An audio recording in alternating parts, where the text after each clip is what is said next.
dia mbola mampitomboina ao amintsika menakavy any riavana ny fahasoavana sy ny fiadanana avy amin'Andriamanitra ray sy Jesosy Kristy Tompo.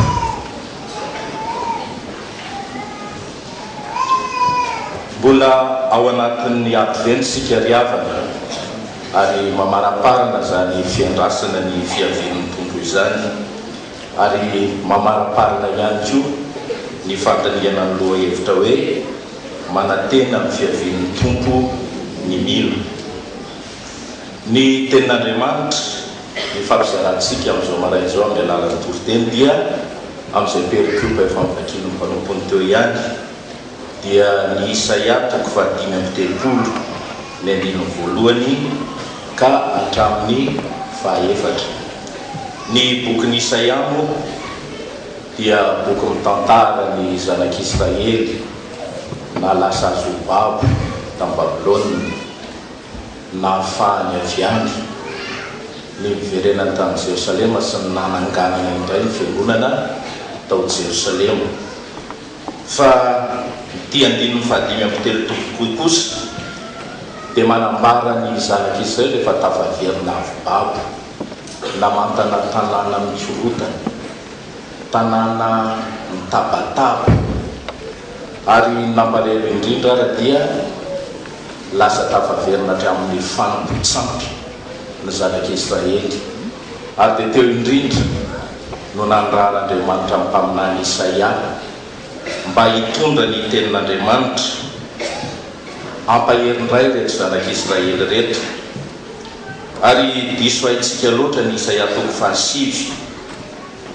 naminanina ny hoe naterahan'i Jesosy, ny atongavan'i Jesosy Kristy izay andrasantsika indrindra amin'izao advent izao, manao hoe fa zaza niteraka ao antsika, zazalano atemenantsika ary ny fanapahana dia hoatsorona, ary ny anarany atao hoe mahagaga mpanolontsaina Andriamanitra mahery andrininy fiadanana. Ny fanjanahantany riavana no azo oharina amin'izany hoe fahavabona izany, ary ny fahaleovan-tena no azo oharina amin'izany hoe fiverenana avy-babo izany. Na dia vitsy amintsika azy no ny aina izany fanjanahantany izany, ireo tantara maro be eto amin'ny firenentsika kosa dia ampy alalantsika fa tsy vanim-potoana nisy fahafahana izany fanjanahantany izany, fa vanim-potoana ny eretana fahoriana, vanim-potoana ny eretana fangirifirina, vanim-potoana nahavizana, eny nahavizana amin'ny vatana, nahavizana amin'ny fanasy ny saina. Ary tsy mahagaga raha falimbe no nandraisana zany fahaleovan-tena zany, na dia tsy takatra loatra akory ary hoe inona moa no ao ambadika izany fahaleovan-tena zany, inona no entin'izany. Fa dia rehefa leony amin'izany ny aina izany fanjanahantany izany dia faly fa hoe azo fahaleovan-tena. Ny malagasy koa riavana milaza ny ara-mahita fa tao ny aina fanjanahantany iray tato anatin'ny fotoana vitsivitsy, ary tsaroana ho mavesatra izay voatapitra ny taona iray. Anika raha vo nitsika amin'ny volana Desambra dia toa velom-bory daholo ny olona, tapitra ihany ilay 12 volana, vita ihany iny taona iny. Betsaka ny zavatra azo ambara manodidina zany fiandrasana krismasy zany, isaky ny sambatan'olona, isa tokantrano, fa nde zavatra telo ihany no rahantsika mijery amin'ity maraina ity. Ny voalohany dia ny hoe faly isika manantena sy miandro ny fiavian'ny Tompo indray, indrindra isika mino. Hoy aho teo hoe raha vonitsika ny volana Desambra dia toa velom-bolo daholo ny olona rehetra, ary toa misy fanantenana tsy fantatra izany mitsiry any anatin'ny tsirairay ihany, hita misorotra eny amin'ny endriky ny olona tsirairay. ary tsy fantatra amin'ny fandrovian-javatra na ahoana fa raha amin'izao vanim-potoana iaingatsika izao zay ale rehetra na eny an-dalana na eny an-tsena na ny anelakelan-trano rehetrano dia tabataba fampanantenan-javatra fanomezatoky fa saingy tokony hitandrevantsika kristianina itsika findry havana dia olombelona ihany reny mampanantenantsika ireny. Ary dia tanteraka tokoa ilay tenin'ny anjely fahizay eo amin'ny Luka 10 manao hoe aza matahotra fa indro milaza teny somafaly aminareo a dia fifaliana lehibe ho an'ny olona rehetra. Ary dia tena ny olona rehetra tokoa no mifaly ry havana, ny olona rehetra no hitsiriam-panantenana rehefa mitsidika amin'ny volana desambra tahaka izao. Ny mpivarotra dia raha antsika mahita ny hafaliany fa lasa tsena foana isan'andro. Ny ankizy raha ho volana desambra manantena kilalao dia faly. Sekolilako zao rehefa avy eo faly fanao fanadinana.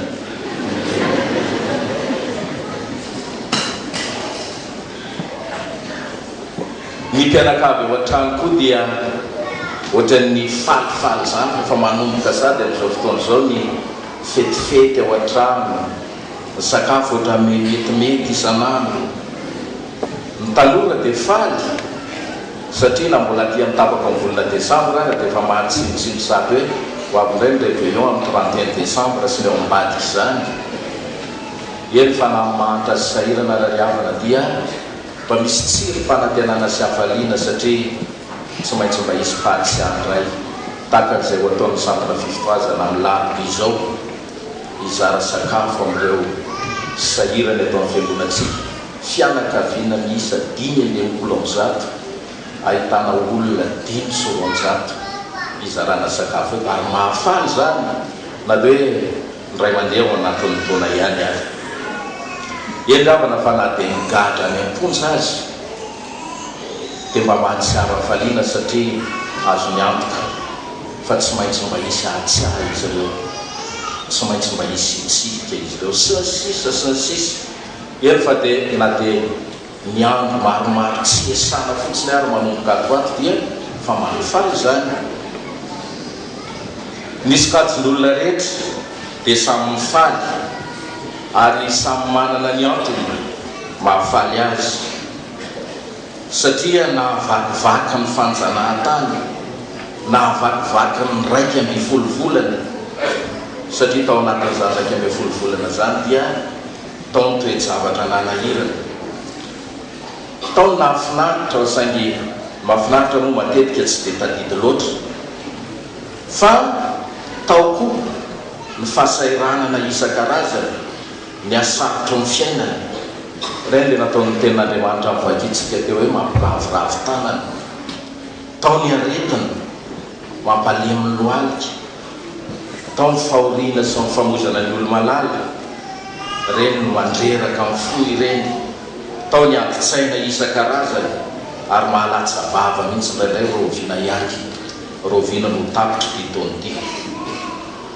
Ary dia afaka miteny sika ry havana fa valimbavaka famindram-pon'Andriamanitra ny fahatratrarantsika izao volana farany amin'ny taona izao, ahafahantsika miandry ny fiavian'ny tompo.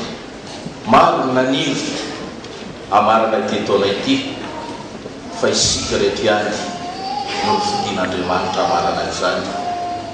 Tsy hoe isika reto ny marina indrindra, tsy ry havana, tsy hoe isika reto ny tsy mana-tsiny sy masina indrindra, fa noho ny famindram-pon'Andriamanitra dia omen'Andriamanitra tombonandro isika, omen'Andriamanitra tombonandro aminerana, omen'Andriamanitra tombonandro hibebahana. Fa ny tena tokony ho faly indrindra dia isika kristianina satria ho avy tsy ela ny tompo ary manantena izany fiaviana izany isika, izay fiaviana hitondra fifaliana hafa noho ny fifaliana izao tontolo izao. Ina moa izany fifaliana ho an'ny mino zany? Ny fifaliana ho an'ny mino dia fampaherezana ho an'ny tanana miravoravo, tanjaka ho an'ny lohalika malemy, faherezana ho an'izay reraka ao am-po, famalina ho an'izay nieretana, ho an'izay tsy nahafahana namaly atr'izay fa Andriamanitra kosa tonga amaly isolo atsika. Ny zavatra faharoa tiana ambara dia ny hoe tian'Andriamanitra ho hita amin'ny fiaviany fa mihoatra noho ny fifalian'ny olombelona, mihoatra noho ny fifaliantsika, dia nahitan'Andriamanitra ny finoantsika amin'ny fiaviany. Aoka tsy ho adinontsika ry havana fa raha manantena ny tompo isika, ny tompo koa mba manana izay ampianainy amintsika, fa tsy mandeha anankiray izany. Izao no teny eo amin'ny Luka 7:20 raha avy ny zanak'olona moa hita finoana ety ambonin'ny tany va izy. Raha avy Jesosy Kristy izay andrasantsika tokoa moa hita finoana ety amintsika va izy. Ary fantaniana mipetraka dia hoe finoana inona moa zany tian'ny tompo ho hita ety amintsika raha ho avy indray izy. Na raha lazaina amin'ny teny hafa dia hoe fomba ahoana moa no tian'ny tompo hanehoantsika aminy fa tena mino azy sika ary tena miandro tokoa, tena manantena tokoa ny fiaviany. Io finoana indrindra ry havana no zavatra sarotra refesina indrindra, sarotra faritana indrindra. Ao no ny analana hoe tena mino ny olona anankiray, ahoana ny andro refesana, inona miventiny izany finoana izany, kilao ve za degré ve tsy haino mandrefy an'izany, amin'ny fidirana sampana maro ve no ilazana fa tena mino ny olona anankiray, sa amin'ny fahazotoana mivavaka isan'alahady, sa amin'ny fanaovana antsakany sy andavany izay adidy rehetra tokony atao anatin'ny fiangonana, sa amin'ny firotsahana ho komite roa. Endry havana tsy lavina fa endriky ny finoana daholo reny rehetra ireny, asa ny finoana daholo reny rehetra ireny. Ary singanana manokana koa eto ampiandrasana amin'ny fiavian'ny tompo fa tian'Andriamanitra, sitrak'Andriamanitra indrindra reny fanehompinoana ny tany saina teo ireo. Fa saingy izao voasoratra amin'ny Jaona 4:20 aza hotsika manakatra ihany hoe inona moa zany hoe finoana izany. Jaona 4:20 lazaiko aminareo marina dia marina tokoa, zay nino aho hiasa ataoko no ataony koa, ary ianao asa lehibe noho izany azy izy. Manaraka ny dia tongotry ny tompo, manaraka izay lalana ny diavon'ny tompo, manohy ny asa izay natomboko ny tompo, zany no endrika takin'ny tompo anehoantsika kristianina marina ny fananantsika finoana. Izao koa ny voasoratra ao Marka 9:20, Marka 9:20. Ary izao ny famantarana izao no anaraka mino, iteny amin'ny fiteny izay mbola tsy hainy izy. Ary eo moa mampalahelo fa misy mandika hevitra hafa zany hoe miteny amin'ny teny izay mbola tsy hainy izany. Eto ry havana dia mialatsy natso mifoana indrindra, mety anahirana ny sofinao izao teny ambarako izao, kanefa fandresenindahatra eo anatrehan'Andriamanitra izany dia ho toriko aminao. Ary efa niainao dia asahoako mitsoro vavolombelona eto anatrehanao. Ny marihana voalohany dia hoe tsy teny amin'ny teny tsy fantatra akory, fa iteny amin'ny fiteny izay mbola tsy hainao. Ahoana moa izany? Any anaty fianakaviana any, any am-piasana any, any anaty sampana any, any anaty komity rehetra any, any anaty kevitra raha rehetrarehetra any misy disadisa misy tsy fankazahoan-kevitra tsy mety vita aman-taonany ary misy lasa lavitra mihitsy aza ny sasany tonga amin'ny fitenenana hoe tsy amelako io na ho aiza na ho aiza tsy maninona na dia tsy fandevo maty azy. Any anaty fianakaviana any misy disadisa tsy mety amin'ny va eo amin'ny piraita-po. Raha nahazatra anao sanatria riavana hatrizay no niteny hoe tsy rarahako na dia tsy hiavana mandrakizay ary na dia tsy fandevo maty ary, raha izany nahazatra amin'ny vavanao hatramin'izay, indro fiteny izay mbola tsy hainao riavako atoroko anao antoany. Ranabavy, rahalao, rozoky, ino ty faotana ataontsika ity? Andeha hibebaka amin'Andriamanitra isika fa fotoana zao. Aleo babeko daholo ny antsoina rehetra fa andehantsika hiavana. Sao dia hifindra amin'reto taranakitsika reto koa zao fahotana efa ataontsika zao. Zany riavana no teny tsy hainao hatramin'izay, ary zany nitakian'Andriamanitra anehoanao ny finoanao eo am-piandrasana amin'ny fiheviany Jesosy Kristy. Zay le teny tsy hay hatramin'izay, hiteny amin'ny teny mbola tsy hainy izy. Sarotra zany riavana, kanefa dia izany amin'ny famantarana ho an'ny mino hiteny amin'izany fiteny vaovao, fiteny mbola tsy hainy zany. Any anaty sampanany tsy mety tena milamina, fa misy fikambana roa na telo fandriritra eny foana firy taona zay, manakina sy manome tsiny tsy mijanona amin'ny birao. Raha no mahazatra anao hatramin'izay riavana ny mifambosy, mifampirisika amin'ny ratsy, aza tonga mivory, toery foana izay fanapahan-kevitra eo.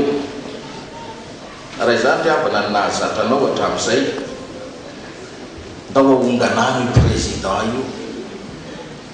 Raha izany ny teny nahazatra anao hatramin'izay, indro androany riavana amin'izao fiandrasantsika fihevian'ny Tompo zao, fiteny izay mbola tsy hainao atoroko anao président. Ino ny ty ataontsika ity? Sao dia mahamenatra eo anatrehan'Andriamanitra, anderentsika etoraka eo amin'ny fona hibebaka, fa tsy mendrika amin'ny maha-kristianina antsika zany. Eny sarotra zany riavana, kanefa dia izany amin'ny famantarana takin'ny Tompo amintsika mba hanehoantsika ny tena finoana ao anatintsika eo am-piandrasana amin'ny fihevian'ny Tompo. Any anaty kevitra raha misy fitsitokotokony, misy fandranitana miteraka amin'ny famaliana lava ka mahakivy ny mpikambana sasany efa ho firy taona zao. Tsy misy fandeferana, tsy misy fahavononana iaona na hifanazava mba hisy ny famelana marina ahafahana manao ny asa fanompoana amin'ny fifaliana. Raha ny nahazatra anao riavana hatramin'izay ny hoe tsy amelako na ho aiza na ho aiza, na isina na isina, eny fa na dia elako azy. Raha izany no fiteny nahazatra anao hatramin'izay riavana, indro androany amin'izao fiandrasantsika amin'ny fihevian'ny Tompo zao, teny mbola tsy hainao hatramin'izay ampianariko ianao. Rahalahy, ampy izay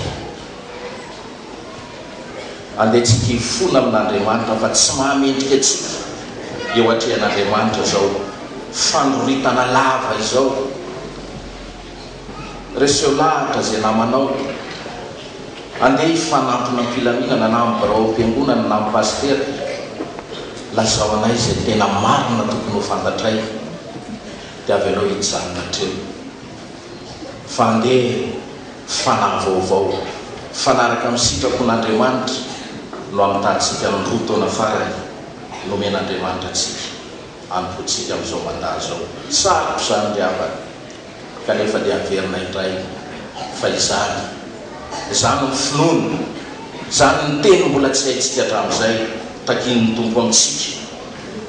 eo ampiandrasana amin'ny fihevidy any ampiasana any misy tahaka izany any amin'ny fiarahamonina any tsy latsaky izany manantena fifaliana sika riavana amin'ny fihevin'ny tompo fa izy koa manantena fifaliana avy amin'ny ataontsika hoy ny jaona toko 7:1 ny toko 7 tsy manana fifaliana mihoatra noho izao aho dia ny andro lesako fa mandeha araka amin'ny fahamarinana ny zanako ny fahamarinana dia ny fiarah-miasa tsy amin'ny fiatsaram-belatsika fa miara-miasa amin'ny fitiavana tsy misy tena fifaliana ao anaty saritsarina fibebahana tsy misy tena fifaliana ao anaty saritsarina famelana io ilay famorana araka ny lofitenin'ny apôstôly Paoly teo tamin'ny vaky teny izay nataontsika tao amin'ny Galatiana toko 5:1-2 krismasy firy zay nefa mifanoronkoroantsika teto taom-baovao firy nefa mifamihimpihinantsika teto ka nilazantsika tamin'ny namantsika hoe mamelanao tsy manana alahelo aminao kanefa dia milaza miara-mahita hatramin'izao aisika izao tsisy disadisa intsony ve tsy mahomby ry havana ny famelana raha tereko masaka fotsiny tsy maintsy resy lahatra no isika ary tsy maintsy maniry ao am-po tena maniry zany famelana izany manao ny dingana voalohany fa tsy miandro antsoy tsy miandro iangaviana fa Andriamanitra dia fitiavana ka manome tombon'androm-pahavelomana ahafahantsika mifony amin'izay vita tamin'iny taona iny mba tsy hananantsika tsiny amin'ny fihavian'i Jesosy Kristy tompo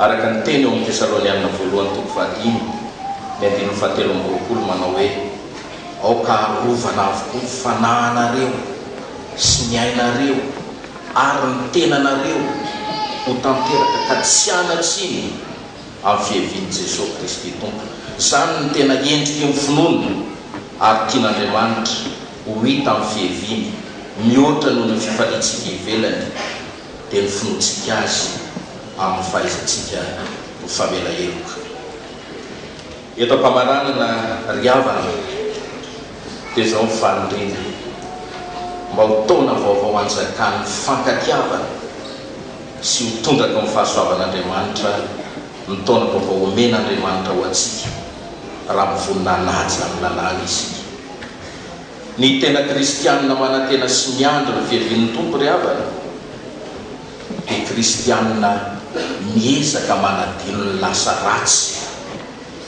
ary miezaka anana fanetretena ka hanaja ny lalàna ifamifeza sy ny lalàn'Andriamanitra mba hampateza ny fiaraha-manompo ka handrotsahan'Andriamanitra mandavan-taona ny fitahino amintsika tsy mitanisa zahelo mba nafahadisoana efa navelo fa mianatra amin'Andriamanitra rehefa mamela heloka tena vakitsika ahoana moa zany Andriamanitra mamela heloka zany Salamo 7:7 ny 2:7 mba tiako raha irahantsika mamaky zany hoe manahoana moa zany Andriamanitra mamela heloka zany Salamo 7:7 ny 2:7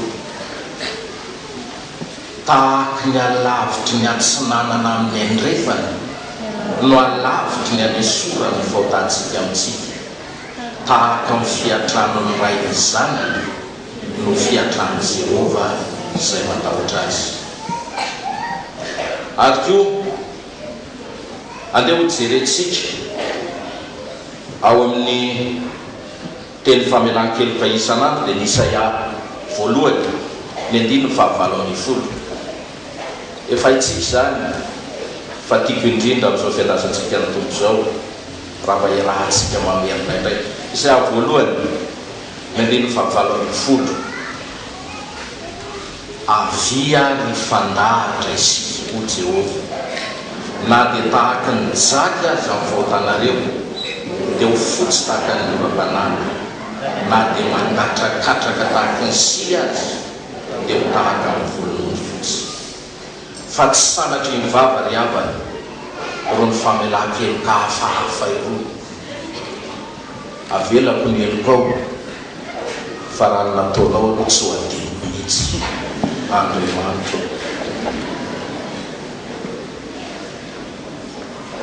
ary dia tsy tanteraka eo anatrehan'Andriamanitra isika ry avana fa nay dia mba niaina faliny sy aravona azy nandritra zao volana Desambra fanantenana omen'Andriamanitra izao milaza aminao afara vao mitsidika ny volana Février dia manomboka mavesabesatra indray sangininy devoly indray ary dia mitohy mandava-taona indray zany miandro ny tompo indray ho avy amin'ny krismasy manaraka sanatria zany ry havana sanatria zany ny farany taona sy ny taona vaovao dia fanaovana fikasana tsara fanaovana voady amin'Andriamanitra ko raha manantena amin'ny fiheven'ny tompo sika amin'izao fotoana izao dia mahazo mahatoky fa ho avy tokoa izy faoka isika tsy handisy fanantenana azy fa maho kristianina mifankatia